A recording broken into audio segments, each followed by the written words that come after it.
Alright, hey, what's up guys, Cinema11 here with my review of Naruto Chapter 699, The Seal of Reconciliation.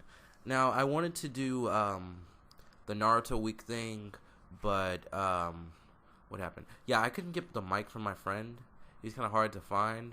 So, the Naruto week thing will still be coming out just a little bit later after the manga reviews, but I have a few different topics that I want to talk about, for the Naruto series and everything.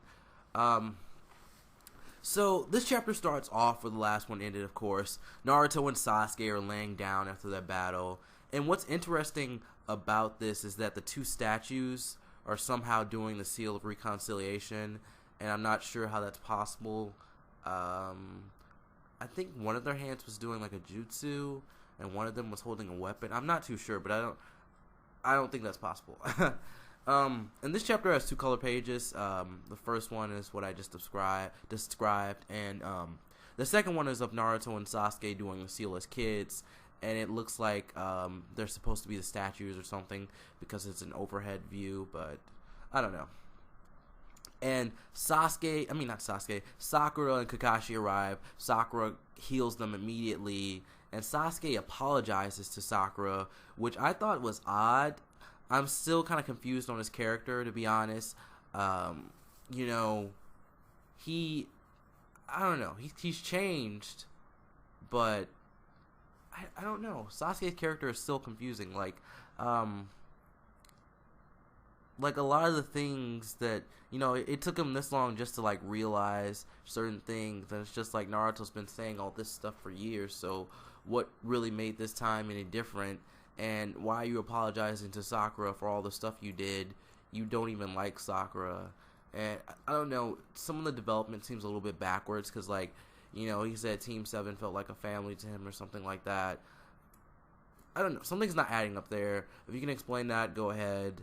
I'm sure it makes sense, or maybe I just don't understand it. And Kakashi is just looking at the situation like it's okay. Like, he puts his headband down over his eye and he's smiling or something. He's saying like they're back or something. And let me see, sure, Team 7, I got a message and I'm just like but sure, Team 7 is back together and they're all happy, but things will never be normal. At least for me, if I was part of Team 7, things would never be normal. Like, I'd still be like kind of awkward around Sasuke after all that. And if I was Naruto or Sasuke, things would definitely be awkward considering they just fought and then they lost their arms. I think things would be awkward forever, but hey, that's just me.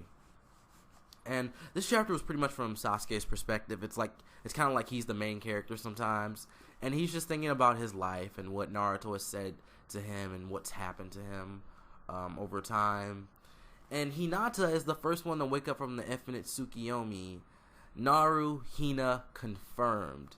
And we get some panels of most of the characters waking up. And I think this is the last that we see of Orochimaru and Team Taka. They're not in the next chapter. Not all the characters are in the next chapter, but I mean some of them are in this chapter. So I guess that, I don't know if that's good enough or not. I would prefer to have seen Orochimaru in the last chapter, but who knows what he's doing. And then Yamato is finally seen again, and it looks like Spiral Zetsu was trying to grab him or something. And we could just screw around and say Obito still lives on within Spiral Zetsu. And Daruri, I think that's how you say it, he frees Atsui and Samui, something like that, from the gourd, the brother and sister who got trapped in the gourd. And Sasuke frees the Nine Tails and the other tailed beasts. And then we get a little bit of like a time skip or something, a little skip. And, everyone's at Neji's grave. And I think it was kind of dumb how he was the only main character to die here. A lot of characters died, but none of them were main characters besides Neji. And Kakashi becomes the 6th Hokage. And I don't know what exactly happened with Tsunade, but I hope we can get more details with this. And this is a pretty good ending, but it could have been slower. And even the events in chapter 700 could have been slower and built up too.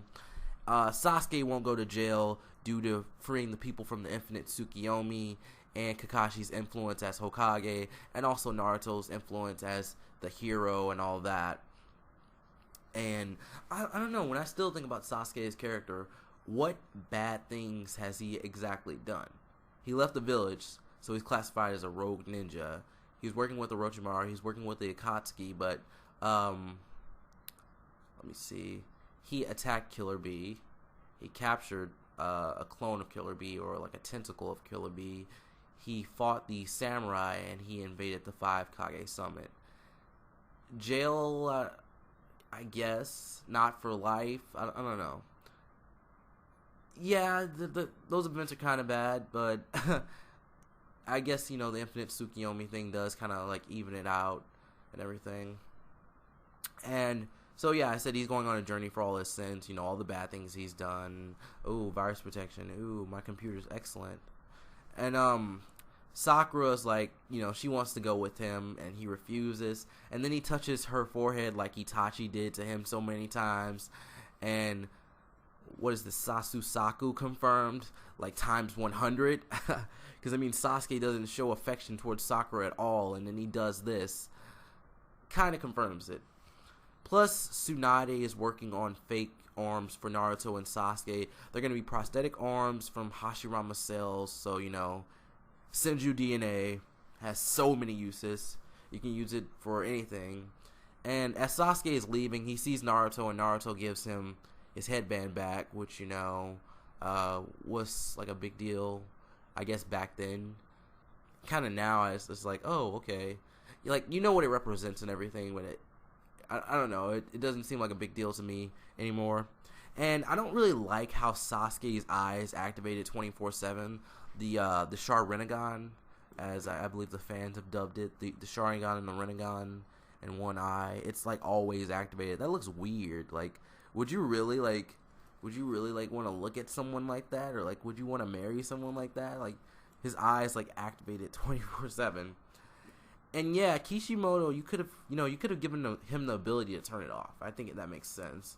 But this ending was actually very nice, and really we could have just had this chapter for this week. It's a good enough chapter on its own, and Sasuke finally gets his own answer to what a ninja is. Ninjas are able to share each other's pain, and they need to have faith or something like that. That's what I got from it. But I know the first part is definitely right. Like, ninjas should, like, they need to share each other's pain to kind of like understand each other and everything. And I guess, you know, just keep believing, you know, Naruto, believe it, all that. And this is a pretty awesome chapter of Naruto, and I'm kind of sad that one of my favorite series is ending. And I know there's like a short mini series in 2015, spring of 2015, but I read that, and I think it was at the end of chapter 700, and I think it said it's written by someone who did like movies and other things for Naruto, and I think it's one of the bad movies. I heard Blood Prison wasn't that good, so I think that's who's doing the spin-off series, which doesn't sound too good. It's good to get more Naruto, but I don't want it to be written by another person, and like the first spin-off is going to be like Kakashi's story or something. But anyways, guys, that's my review of Naruto Chapter 699, The Seal of Reconciliation. If you like this review, you know, follow me on Twitter, like me on Facebook, all that. And I will see you guys later for the Naruto Chapter 700 review. Hopefully a Bleach review and maybe a Legend of Korra review. We'll see.